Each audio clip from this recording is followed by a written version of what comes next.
The 1980 Formula One season was a pivotal year in Grand Prix racing, marked by the growing dominance of ground effect aerodynamics and the rise of new contenders.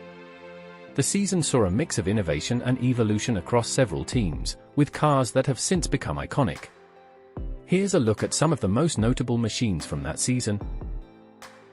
The Williams FW07 was one of the most successful cars of the early ground effect era.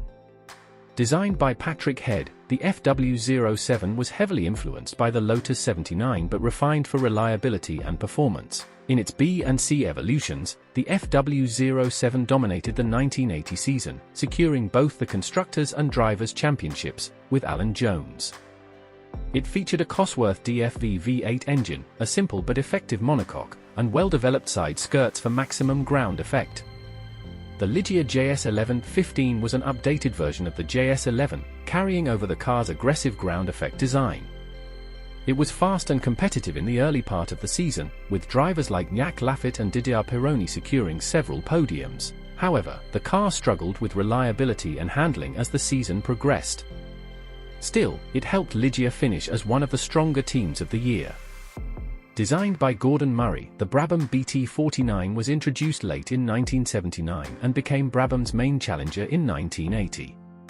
Powered by the reliable Cosworth DFV, the BT49 was a clean, efficient ground effect car that allowed Nelson Piquet to emerge as a title contender. The car was known for its neat packaging and balanced performance, laying the groundwork for Brabham's later turbocharged success. The Renault RE20 was a pioneering turbocharged Formula One car, continuing the French manufacturer's push into turbo technology. Powered by a 1.5-litre turbocharged V6 engine, the RE20 was extremely powerful, especially on high-speed circuits. Though hampered by turbo lag and reliability issues, the car, driven by Jean-Pierre Jabouille and René Arnoux, managed to win races and demonstrate the potential of turbo engines, which would later dominate the sport.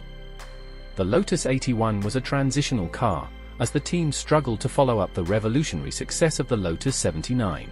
With the loss of key engineering talent and increasing competition, the 81 failed to live up to expectations. It used a Cosworth DFV engine and retained ground effect principles, but the car was not particularly competitive. Drivers Elio De Angelis and Mario Andretti were unable to mount a serious challenge during the season.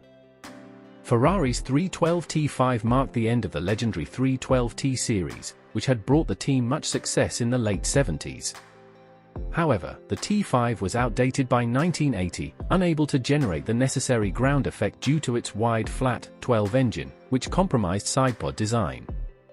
As a result, the car was heavy, less aerodynamic, and uncompetitive, leading to one of Ferrari's worst seasons, with drivers Jody Scheckter and Gilles Villeneuve struggling throughout. The Alfa Romeo 179 was a bold but flawed entry into the 1980 grid. Featuring a 3.0-litre naturally aspirated V12 engine, the car had decent power but was overweight and unreliable.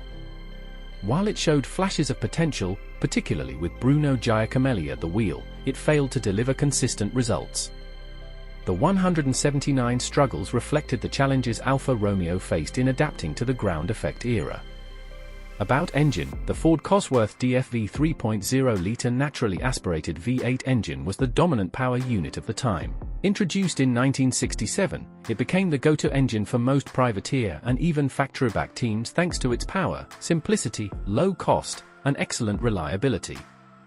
In 1980, it was used by Williams FW07B C, Brabham BT49, Ligier JS11-15, Lotus 81, McLaren, Tyrrell, Arrows, ATS, and many others. The DFV's versatility allowed teams to focus on chassis and aero development while relying on a proven engine. While Ferrari stuck with its 3.0-litre flat 12 engine in the 312T5, a layout they had been using since 1970. While powerful and smooth, the flat 12 was too wide for efficient ground effect sidepods, compromising underbody aerodynamics. Despite its glorious past, the engine was now a liability in the new ground effect era, and Ferrari paid the price. Renault was the pioneer of turbocharging in F1. Their 1.5-litre V6 turbo, though still plagued by lag and reliability in 1980, produced significantly more horsepower than the DFV in qualifying trim. The Renault RE20 could shine on fast tracks and took wins, signaling the future dominance of turbo engines in the future.